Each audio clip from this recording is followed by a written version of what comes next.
Kajian Kitab.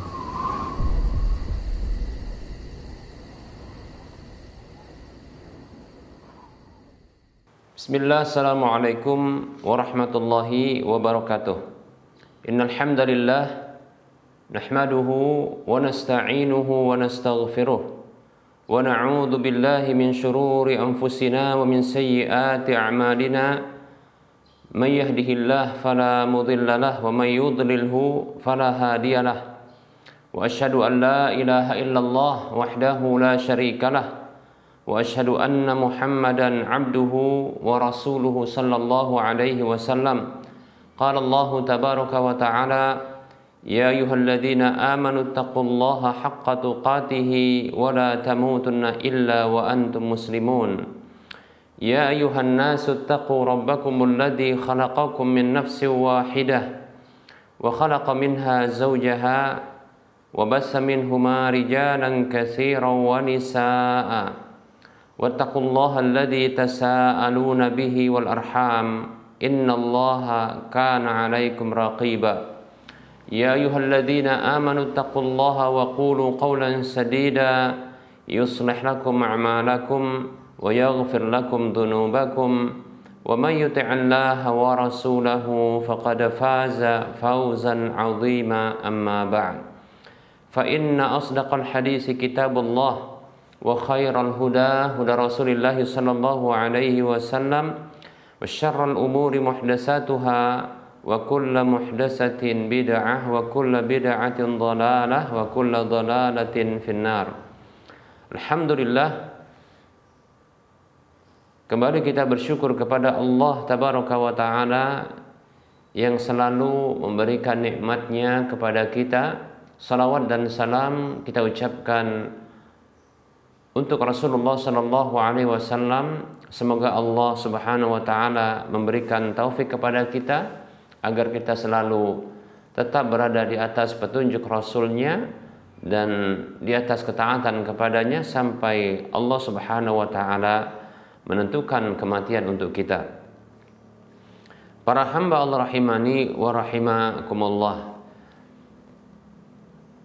para pemirsa Rosyad TV dan para pendengar Radio Medan Mengaji serta para pemirsa media-media sunnah yang turut serta menyiarkan kajian ini. Kita lanjutkan pembahasan kitab Minhajul Muslim di bab ibadah dan kita masih membahas tentang bahasan salat. Dan masih juga kita membahas tentang syarat-syarat salat. Syekh Abu Bakar Jabir Al-Jazairi rahimahullahu ta'ala, beliau membagi syarat salat itu menjadi dua, syarat wajib salat dan syarat sahnya salat. Dan ini syarat wajib salat sudah kita jelaskan. Nah, dan juga sebahagian dari syarat sahnya salat sudah kita jelaskan. Pada pertemuan kali ini kita akan menyebutkan satu syarat sah salat yang lainnya, yaitu istiqbalul qiblati ma'al qudrati, yaitu menghadap kiblat disertai adanya kemampuan. Para hamba Allah rahimani wa rahimakumullah,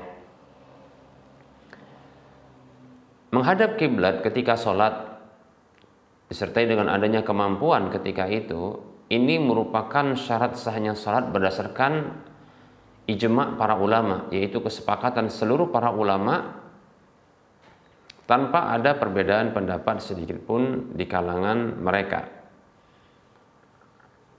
Sebagaimana yang disebutkan oleh Ibnu Hazm rahimahullahu ta'ala dalam kitab Maratibul Ijma' di halaman 26.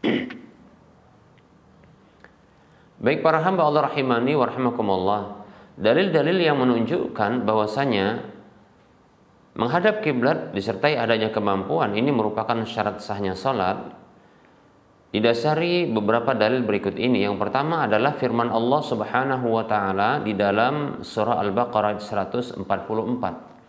Allah katakan, a'udzu billahi minasyaitonir rajim, qad nara taqalluba wajhika fis sama' falanwalliyannaka qiblatan tardaha fawalli wajhaka syatral masjidil haram fahaitsuma kuntu fawallu wujuhakum syatrah. wa haitsuma kuntum fawallu wujuhakum syatrah. Baik para hamba Allah rahimani wa rahimakumullah. Allah Subhanahu wa taala berfirman di dalam surah Al-Baqarah 144 yang artinya sungguh kami melihat berbolak-baliknya wajahmu wahai Muhammad sallallahu alaihi wasallam ke arah langit. Di antara maksud dari ayat ini adalah Rasulullah berdoa minta kepada Allah Subhanahu wa taala agar adanya perubahan arah kiblat. Ketika beliau di Madinah, beliau berharap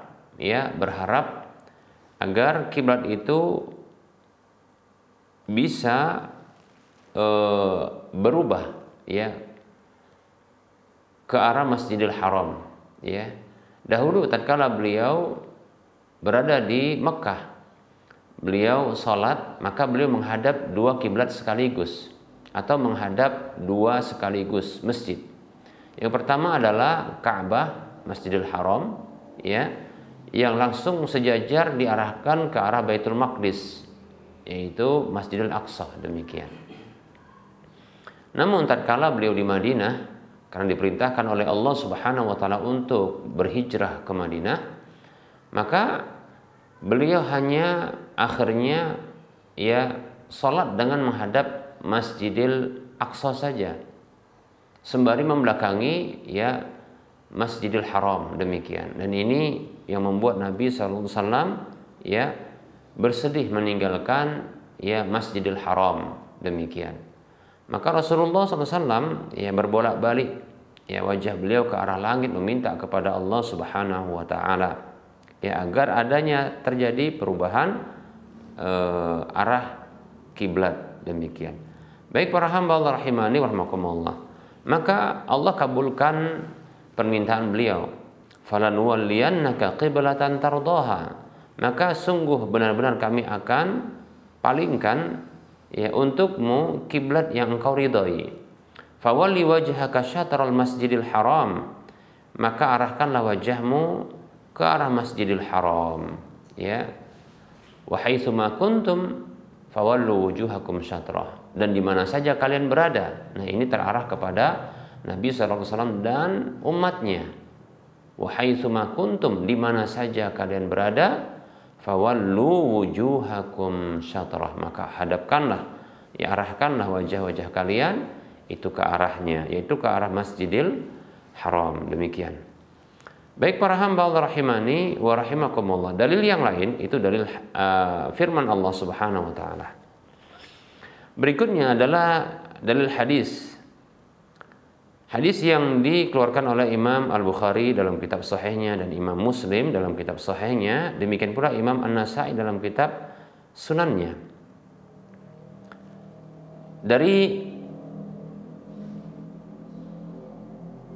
sahabat Abdullah bin Umar radhiyallahu anhuma yang mengatakan bainaman nasu biquba'in fi salati subhi id atahum atin. Tatkala orang-orang berada di Quba dalam kondisi salat subuh, tiba-tiba ada seseorang yang datang kepada mereka. Faqala, ia mengatakan, Inna Rasulullah sallallahu alaihi wasallam unzila alaihi al-lailata Qur'anun. Sesungguhnya Rasulullah sallallahu alaihi wasallam telah turun kepada beliau tadi malam ayat Al-Qur'an.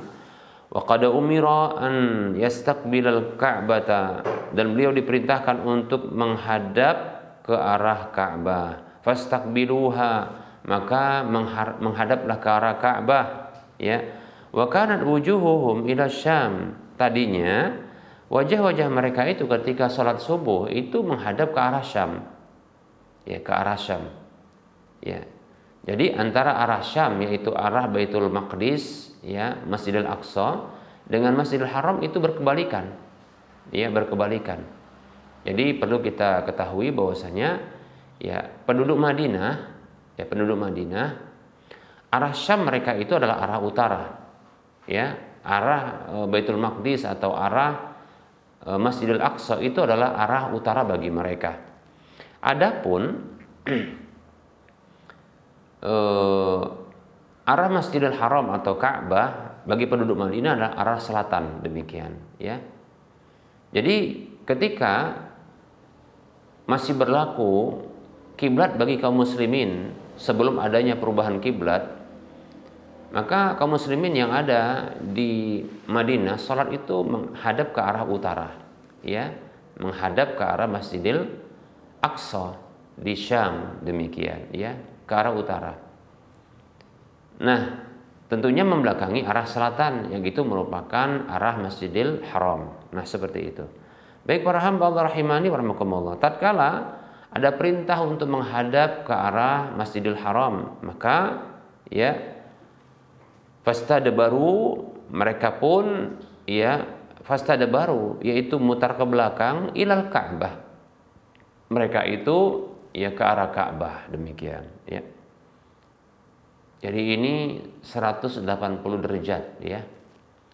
Putar arah 180 derajat. Baik para hamba Allah rahimani wa rahimakumullah.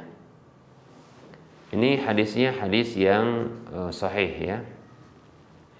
Kemudian hadis yang lain adalah hadis yang disebut dengan hadis musiius salah, yaitu orang yang keliru dalam salatnya. Hadis yang dikeluarkan oleh Imam Al-Bukhari dalam kitab sahihnya dan Imam Muslim dalam kitab sahihnya, tentunya hadis yang sahih. Dari sahabat Abu Hurairah radhiyallahu anhu yang mengatakan, anna rajulan dakhalal masjida, bahwasanya ada seorang laki-laki masuk masjid, wa Rasulullah sallallahu alaihi wasallam jalisun fi nahiyatil masjid. Sementara Rasulullah sallallahu alaihi wasallam itu duduk di sisi masjid, di sudut masjid. Fa shalla summa jaa, lalu orang tersebut sholat, kemudian datang, ya fasallama alaihi, lalu mengucapkan salam kepada beliau Nabi sallallahu alaihi wasallam. Faqala lahu Rasulullah sallallahu alaihi wasallam, maka Rasulullah bersabda sallallahu alaihi wasallam kepadanya, wa alaikas salamu irji' fasalli fa innaka lam tusalli. Wa alaikumussalam, wa alaikas salam, semoga keselamatan atas dirimu. Kembalilah lalu salatlah karena sesungguhnya kamu belum salat.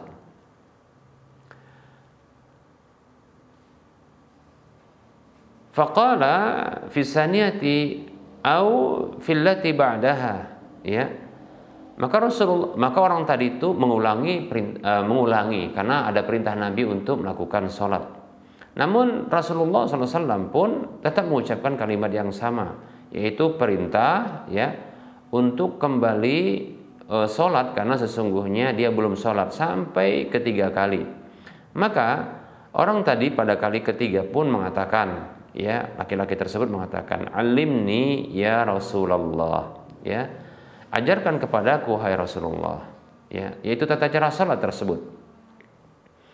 Faqala, maka Rasulullah mengatakan sallallahu alaihi wasallam kepadanya, idza qumta ila salati fa asbighil wudu'a, apabila engkau berdiri bangkit menuju salat, maka sempurnakanlah wudumu, semastaqbilil kiblata, kemudian menghadap kiblat. Nih dalilnya perintah untuk menghadap kiblat, ya.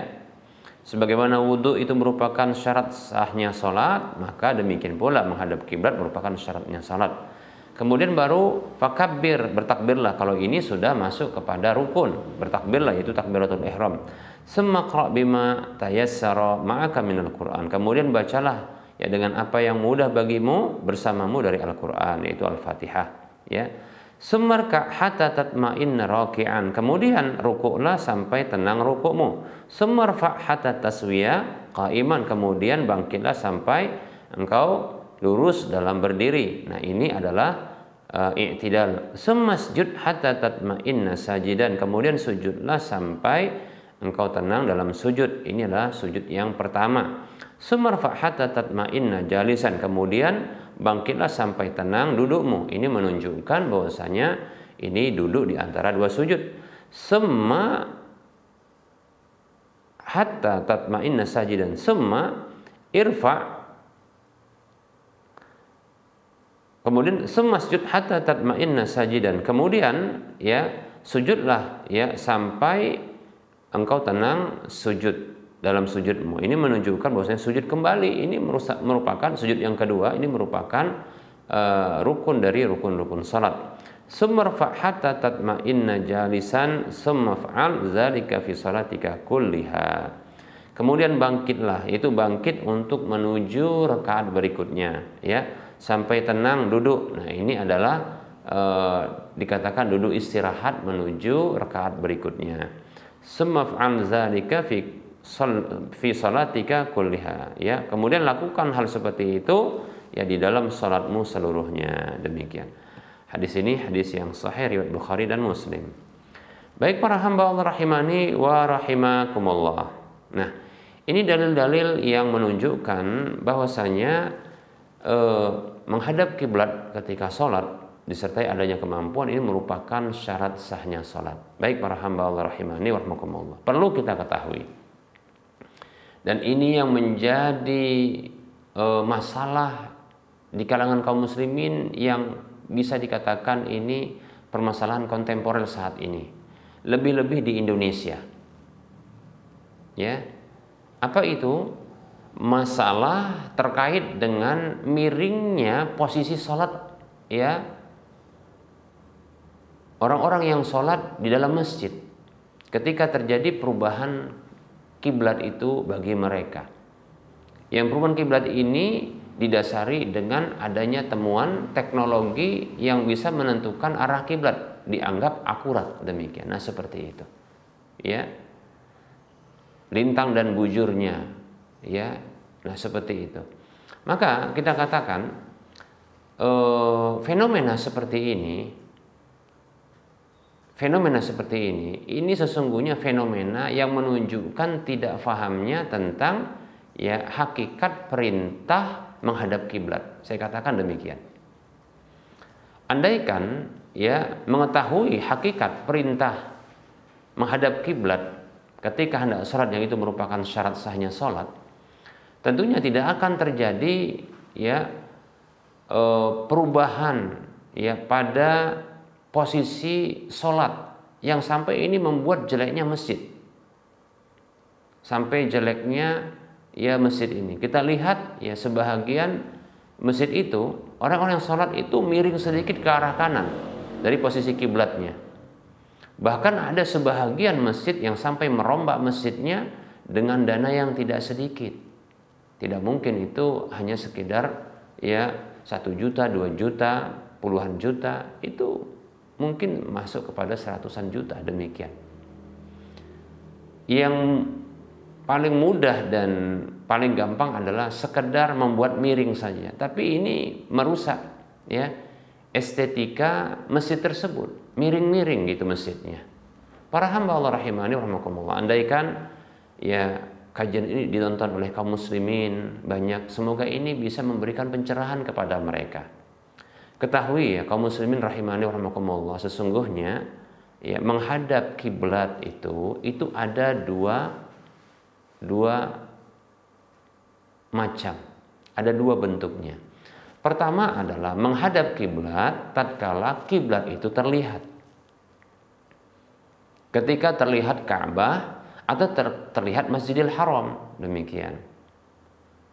Baik para hamba Allah rahimani rahimakumullah, dalam kondisi seperti ini maka kewajibannya adalah isobah, yaitu tepat. Ya, tepat. Tidak boleh kita dada kita, ya badan kita, arah depan kita ini ketika kita melihat Ka'bah atau ketika kita melihat ya Masjidil Haram yang melingkupi Ka'bah, kita itu berpaling dari ya arah tersebut, maka tidak dibolehkan, tidak dibenarkan. Ya. Tidak sah bila menyengaja. Demikian ya. Tidak sah apabila menyengaja untuk berpaling dari kiblat tatkala melihat kiblat. Demikian para hamba Allah rahimani wa rahimakumullah. Ya. Jadi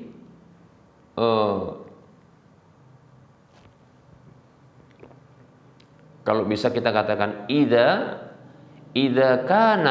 kanatil ka'batu musyahadah ya fatajibul isabah. Nah, begitu dia ya.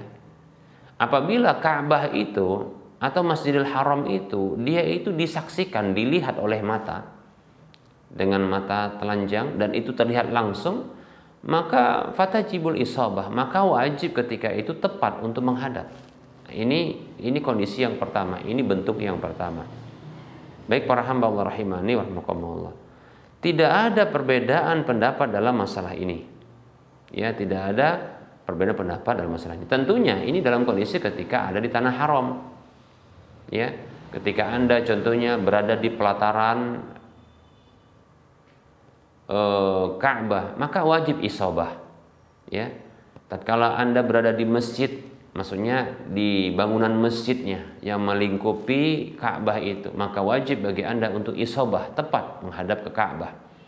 Bila Anda berada di pelataran masjid, yaitu berada di luar, ya, berada di luar dari Masjidil Haram tersebut, ya, maka kewajiban adalah menghadap Masjidil Haram yang sejurus, ya, sejurus dengan Ka'bah, demikian. Begitu juga ketika Anda berada di hotel atau bangunan-bangunan yang ada untuk sholat, maka menghadap ke arah Masjidil Haram. Nah, seperti itu. Baik para hamba Allah rahimani wa rahimakumullah. Nah, kemudian bentuk yang kedua atau kondisi yang kedua adalah apabila tidak melihat Masjidil Haram. Tidak melihat Masjidil Haram. Maka di sini terbagi menjadi dua. Yang pertama adalah ya melihat Makkah. Melihat Makkah. Bila melihat Makkah, maka wajib ketika itu menghadap ke arah Makkah yang sejurus dengan Masjidil Haram dan sejurus dengan ya Ka'bah, demikian. Kondisi yang kedua, apabila tidak melihatnya, maka di sini hanyalah kewajibannya mengarah saja. Ya. Mengarah saja. Demikian. Makanya Nabi Shallallahu alaihi wasallam pernah mengatakan, ma baina al-maghribi, ma bainal masyriqi wal maghribi kiblatun, antara apa yang di antara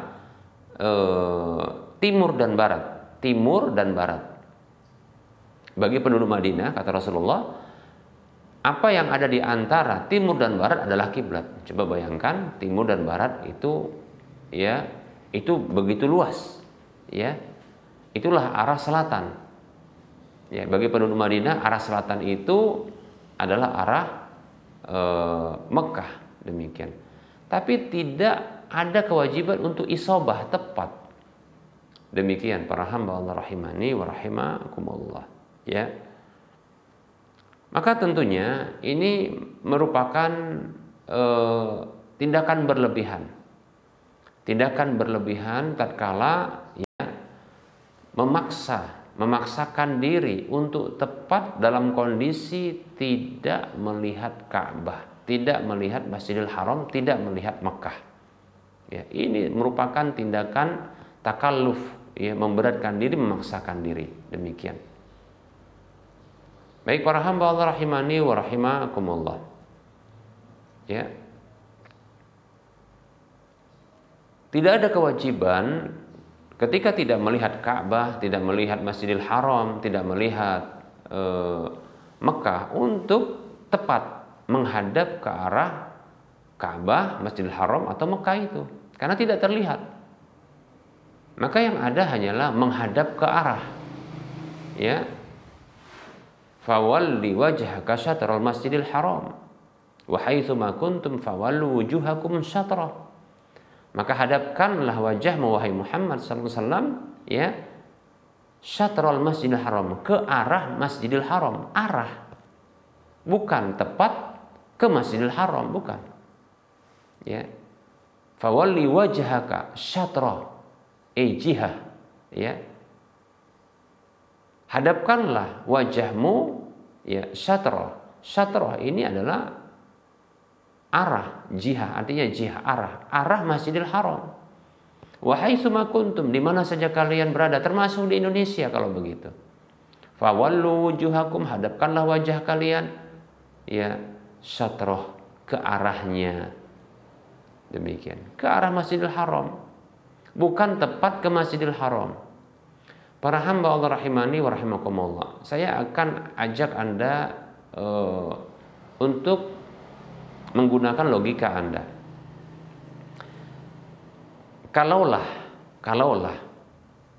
alat-alat teknologi saat ini dikatakan dia begitu akurat dan mampu untuk mengarahkan kita tepat kepada Masjidil Haram, Ka'bah itu, maka saya katakan itu impossible, itu mustahil. Bagi Anda yang meyakini bahwasanya bumi itu adalah bulat atau bumi itu seperti oval, telur, kurang lebih seperti itu. Bagaimana mungkin jarak yang begitu jauh antara Indonesia dengan Makkah, ya, Saudi Arabia, yang itu melewati beberapa wilayah yang begitu jauh, ribuan kilometer, para hamba Allah rahimani wa rahimakumullah, ribuan kilometer, ya, ribuan kilometer. Kalau Anda meyakini bumi itu dia oval, bumi itu oval seperti ini, ya, bagaimana Anda bisa berdiri tegak, ya, di Indonesia saat ini, sementara Mekah atau Ka'bah itu di sini? Anda pun kalau berdiri tegak, maka Anda hanya akan menghadap ke langit, nggak akan tepat.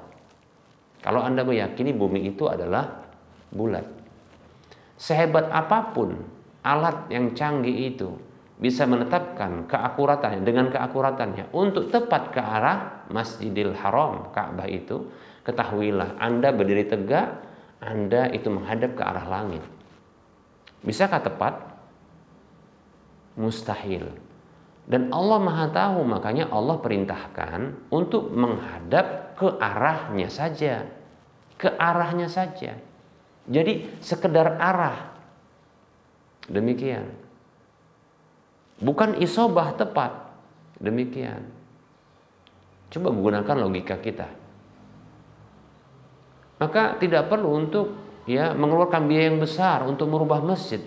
Ya, sudah bagus-bagus masjid cantik begitu dirubah. Ya, demikian.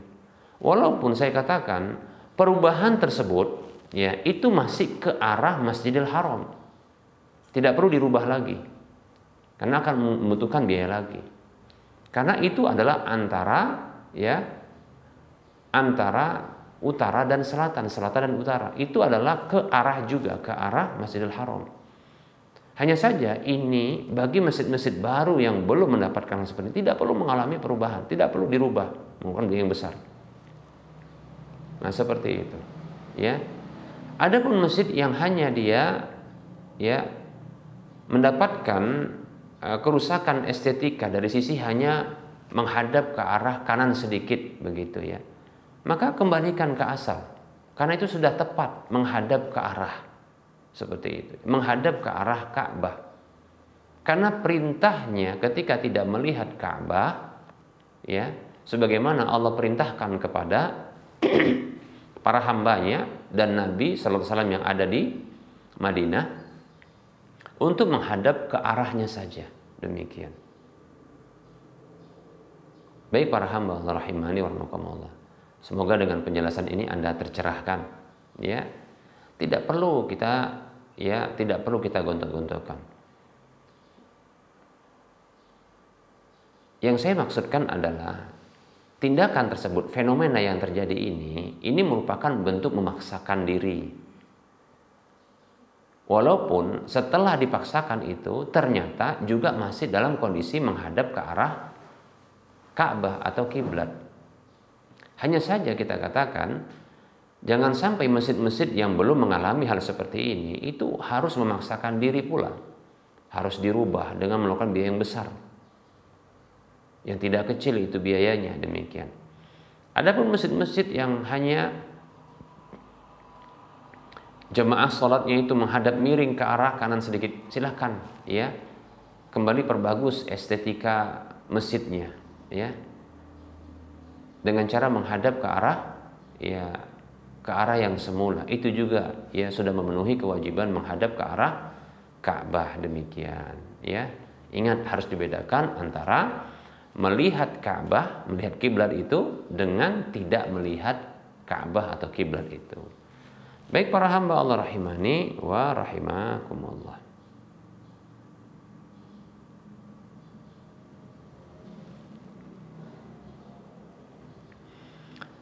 Baik para hamba Allah rahimani wa rahimakumullah. Ya, kapankah gugur menghadap kiblat? Karena tadi sudah kita sebutkan ya, menghadap kiblat itu ketika diketahui arah kiblat itu merupakan syarat sahnya salat itu tatkala dia disertai dengan adanya kemampuan. Baik, berikut ini kondisi yang dikecualikan. Yang pertama adalah orang yang tidak mampu menghadap ke arah kiblat, seperti orang sakit yang tidak bisa bergerak. Kalau bergerak sakit semua badannya, demikian. Nah, seperti itu. Ya.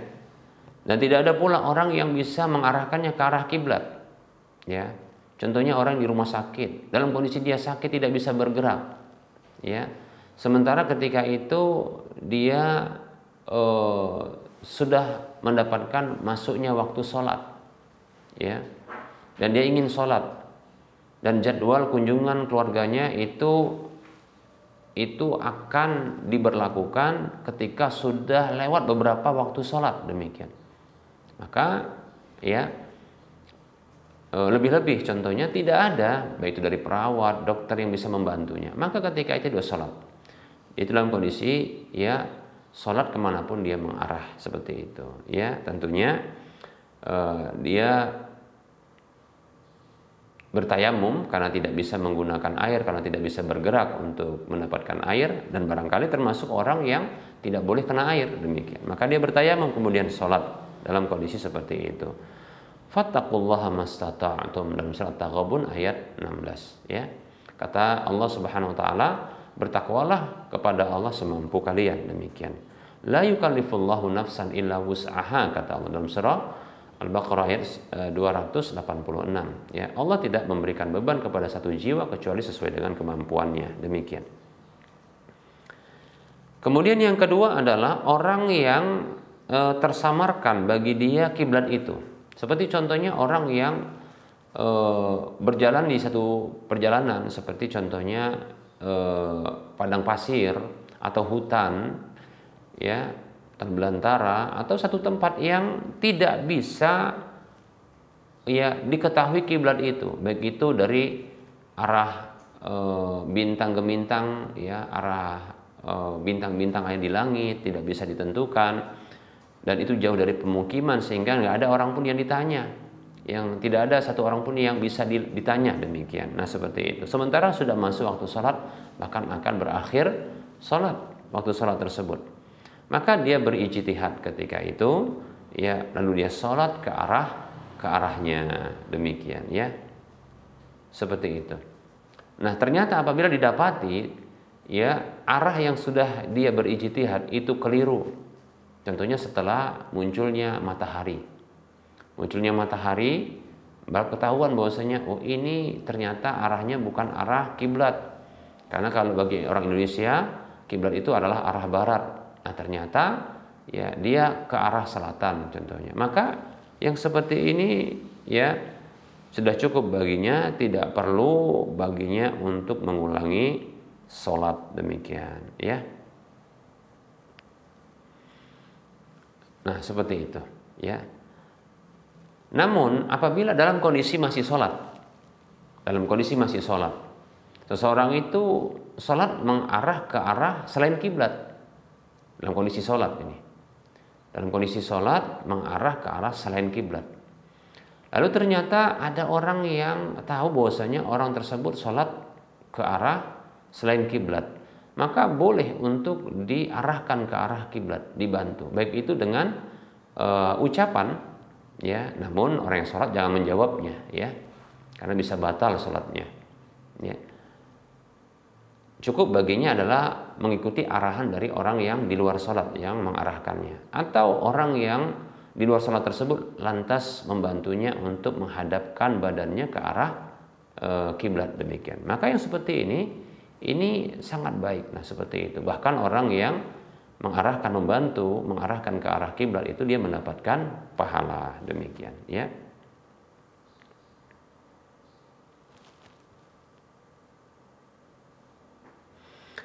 Kemudian para hamba Allah rahimani wa rahimakumullah, berikutnya adalah orang yang gugur darinya menghadap kiblat adalah orang yang dalam kondisi peperangan. Ya, dalam kondisi perang atau dalam kondisi yang sangat sulit. Ya, perang ya, dalam kondisi ketakutan yang bersangatan.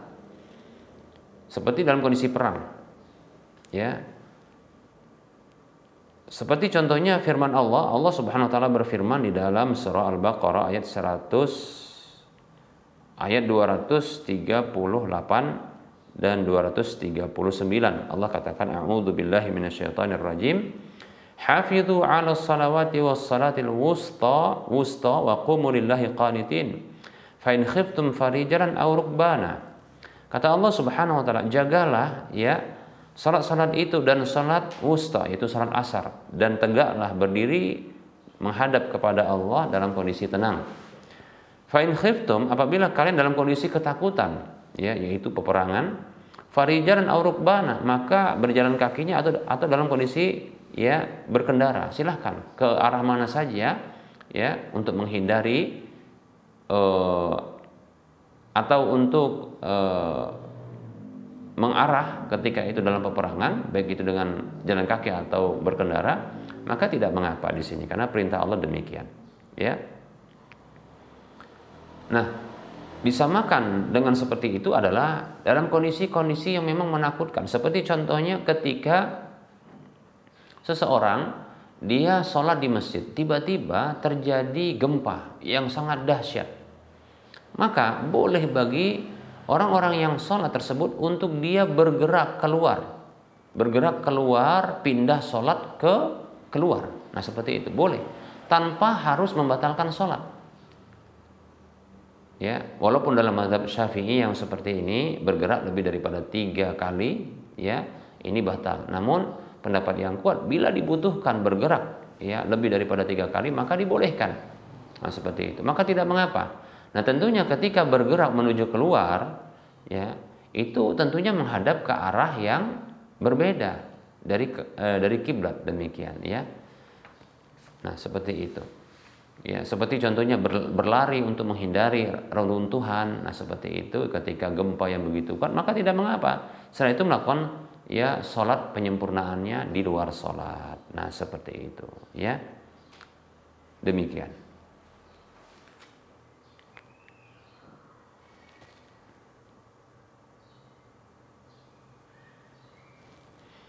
Dalam hadis Abdullah bin Umar disebutkan ya ketika salat khauf, fa in kana khaufun huwa ashaddu atau huwa ashadda min dzalika sallau ala aqdamihim aw rukbana mustaqbilal qiblati aw ghaira mustaqbiliha. Kata Abdullah bin Umar, maka apabila dalam kondisi takut yang bersangatan ya dari sebelumnya, maka mereka itu salat ya dalam kondisi jalan kaki atau berkendara menghadap kiblat ataupun tidak menghadap kiblat, demikian. Hadisnya diriwayatkan oleh Imam Bukhari dan Imam Malik. Bahkan Rasulullah bersabda sallallahu alaihi wasallam, idza ikhtalatu, maka apabila telah bercampur baur, yaitu antara musuh ya, pasukan musuh dengan pasukan kaum muslimin, fa innama huwa takbiru, maka sesungguhnya salat itu dia hanyalah takbir saja ya, wal isyaratu bir ra'si, dan isyarat dengan kepala saja. Nah, demikian. Bahkan disebutkan dalam satu hadis salatnya cuma 1 rakaat saja. Nah, demikian. Dalam kondisi yang sudah genting ya. Demikian. Hadisnya diriwayatkan oleh Imam ya Baihaqi dengan sanad yang sahih. Baik para hamba Allah rahimani wa rahimakumullah, berikutnya ya, yang terakhir adalah dalam kondisi sholat sunat, berkendara dalam kondisi safar. Maka boleh ketika itu bagi orang yang safar untuk sholat dengan sholat sunatnya di atas kendaraannya, ya, maka boleh dia menghadap ke arah mana saja. Tapi disunnahkan untuk pertama sekali dia menghadap ke arah Ka'bah lebih dahulu, demikian. Ya. Atau menghadap ke arah kiblat dulu, demikian. Ini berdasarkan hadis Abdullah bin Umar radhiyallahu anhuma, bahwasanya dahulu ia pernah berada di atas kendaraannya di satu malam dalam kondisi safar. Dia tidak peduli di mana saja kendaraan itu menghadap, ya. Dan ia mengatakan, kana Rasulullah sallallahu alaihi wasallam yusabbihu, yakni yusalli 'ala rahilati ya qibala ay wajhin tawajjah wa yutiru 'alaiha ghaira annahu la yusalli 'alaiha al-maktubah. Abdullah bin Umar mengatakan radhiyallahu anhu, dahulu Rasulullah SAW itu salat sunat juga di atas kendaraan ke arah mana saja wajah beliau menghadap, dan beliau salat witir juga di atas kendaraan tersebut, hanya saja beliau tidak salat wajib di atas kendaraan tersebut, demikian, ya. Baik para hamba Allah rahimani wa rahimakumullah. Hadisnya diriwayatkan oleh Imam Bukhari dan Imam Muslim, demikian. Begitu juga ada hadis dari Amir ibnu Rabi'ah radhiyallahu anhu yang mengatakan, ra'aitu Rasulullah sallallahu alaihi wasallam wa huwa 'ala rahilati yusabbihu yu'mi'u bi ra'sihi qibala ayyi wajhin tawajjah wa lam yakun Rasulullah sallallahu alaihi wasallam yasna'u dzalika fi salatil maktubati. Aku melihat Rasulullah SAW itu di atas kendaraan beliau salat sunat, ya, beliau mengisyaratkan dengan kepala, ya, ke arah mana saja wajah beliau menghadap. Namun beliau tidak melakukan hal itu dalam salat fardu, demikian. Hadisnya diriwayatkan oleh Imam Al-Bukhari, demikian. Jabir radhiyallahu anhu mengatakan, kana Rasulullah sallallahu alaihi wasallam yusalli ala rahilatihi haitsu tawajjahat, ya. Fa idza arada al-faridata nazala fastaqbala al-qiblata. Jabir mengatakan radhiyallahu anhu, dahulu Rasulullah sallallahu alaihi wasallam salat di atas kendaraan di mana saja kendaraan itu menghadap. Maka apabila beliau ingin salat fardu, beliau turun dari kendaraan, beliau menghadap ke arah kiblat. Hadis diriwayatkan Imam Bukhari, demikian. Ya. Namun kalau bisa ketika di awal salat menghadap kiblat dalam salat sunat tersebut, ya, maka hendaklah dilakukan itu lebih afdal berdasarkan satu riwayat hadis, anna nabiyya sallallahu alaihi wasallam kana idza arada an yatatawwa ala naqatihi istaqbala bihal qiblata fakabbar tsumma shalla haitsu wajjaha, ya, rikabuhu. Kata Nabi SAW, kata dalam hadis ini, hadis yang diriwayatkan oleh Imam Abu Daud, ya, dihasankan oleh Syekh Al-Albani rahimahullah taala, bahwasanya Nabi SAW dahulu apabila beliau ingin salat sunat di atas unta beliau, beliau menghadap ke arah Ka'bah terlebih dahulu, lalu beliau takbir, kemudian beliau salat kemana saja kendaraan beliau menghadap, demikian. Masya Allah. Baik para hamba Allah rahimani wa rahimakumullah.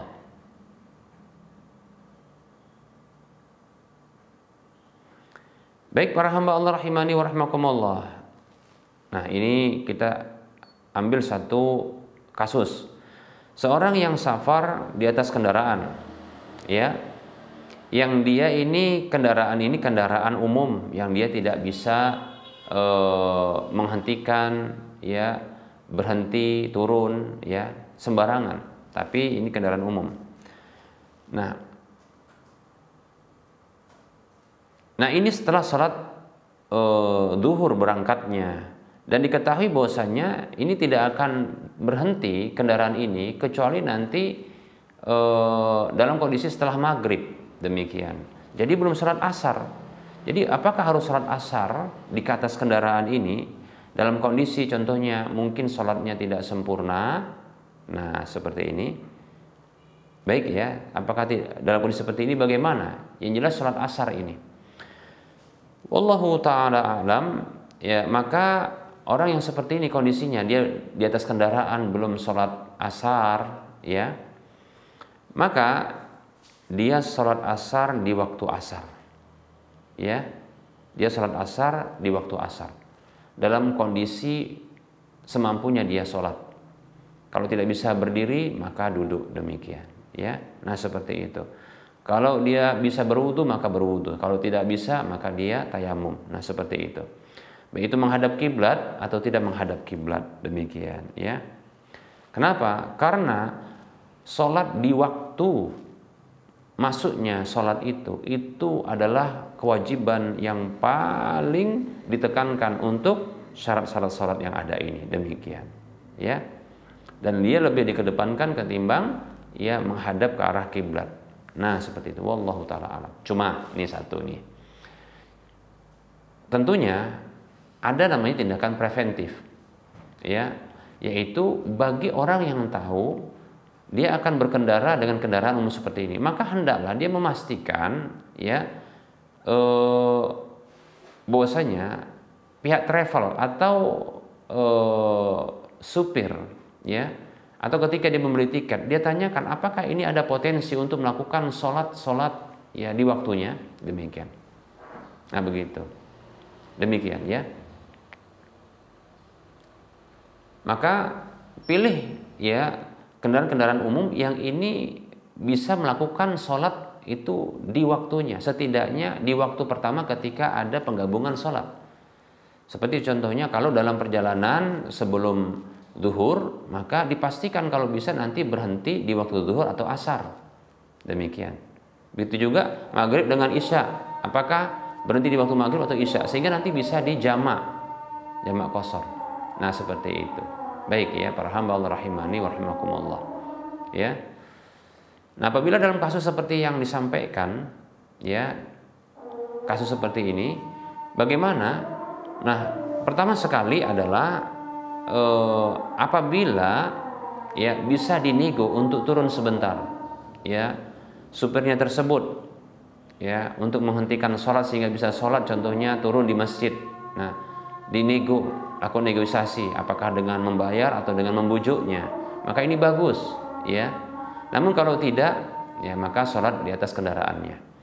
Namun ada tindakan preventif yang lain, yaitu memang apabila tidak ada satupun kendaraan umum ini ya, apabila dilakukan setelah sholat duhur ya, perjalanan tersebut berangkat setelah sholat duhur, tidak didapatkan satupun kendaraan umum yang akan berhenti ya ketika mengarah ke tempat tujuan, itu berhenti di waktu asar, berhentinya di waktu maghrib atau yang jelas setelah maghrib atau di waktu isya. Maka wallahu ta'ala alam, saya pribadi condong kepada pendapat bolehnya untuk menggabungkan sholat duhur dengan asar di waktu duhur. Sholat duhur di waktu asar, sholat duhur digabungkan dengan asar di waktu duhur. Tentunya dengan sholat duhur 4 rakaat, asar 4 rakaat digabungkan, demikian. Dan ini ada hajah, ya ada hajah untuk melakukan sholat dengan sempurna, demikian, dengan wudhu yang sempurna, ya, kemudian dengan gerakan rukun-rukun yang sempurna, demikian, ya. Bukan di atas kendaraan walaupun di waktunya, tapi dengan gerakan-gerakan yang tidak sempurna, bahkan menghadap kiblat dengan tidak sempurna. Maka tentunya lebih didahulukan ya untuk melakukan ya satu kondisi sholat dengan menghadirkan syarat-syarat secara sempurna, demikian pula rukun secara sempurna, ketimbang hanya satu syarat saja yang ini digugurkan. Bahkan kita katakan apa yang gugur dari syarat yang satu syarat itu, yaitu sholat ya di waktunya. Namun kita dapatkan Rasulullah SAW itu pernah menggabungkan sholat duhur dengan asar itu di Madinah, bukan karena hujan atau karena rasa takut, bukan safar tentunya ya. Ini menunjukkan bahwasanya boleh dalam kondisi ada kebutuhan, disebut dengan hajah aridah, yaitu kebutuhan yang mendesak, demikian ya. Sebagaimana dinyatakan oleh Al-Imam An-Nawawi rahimahullahu ta'ala. Nah seperti itu. Wallahu ta'ala alam. Semoga pembahasan ini bermanfaat. Tentunya dalam penyampaian ini banyak kesalahan dan kekurangan. Kebenaran itu datang dari Allah, maka ambillah kesalahan dan kekurangan itu dari saya pribadi dan bisikan syaitan ya. Maka abaikan, tinggalkan dan maafkan. Kepada Allah saya mohon ampun, dan kepada para pemirsa dan para pendengar sekalian saya mohon maaf. Sebelum kita mengakhiri perjumpaan ini, kita memberikan motivasi, mari kita berdonasi untuk membangun Masjid Al-Muwahhidin yang nantinya akan dijadikan sebagai Islamic Center, pusat kajian ya Islam ya yang berbasis sunnah insyaallah taala di wilayah Medan dan sekitarnya. Siapapun di antara kita yang ingin ya dibangunkan oleh Allah Subhanahu wa taala sebuah rumah di surga. Siapapun di antara kita yang ingin mendapatkan pahala minimalnya 700 kali lipatnya. Siapapun di antara kita yang ingin mendapatkan pahala yang terus mengalir tatkala masjid ini dimanfaatkan, mari kita berdonasi bahu membahu, tolong menolong untuk ya membangun Masjid Al-Muwahhidin ini. Silakan transfer ke nomor rekening Bank Syariah Indonesia di nomor 7127 485 555 atas nama Yayasan Lajnah Dakwah Medan kode bank 451. Semoga bermanfaat. Mohon maaf atas segala kekurangan. Kita ketemu lagi di lain kesempatan. Wassallallahu ala Muhammad wa ala alihi wa ashabihi ajma'in. Subhanakallahumma wa bihamdika asyhadu an la ilaha illa anta astaghfiruka wa atubu ilaika. Alhamdulillahirabbil alamin. Assalamualaikum warahmatullahi wabarakatuh.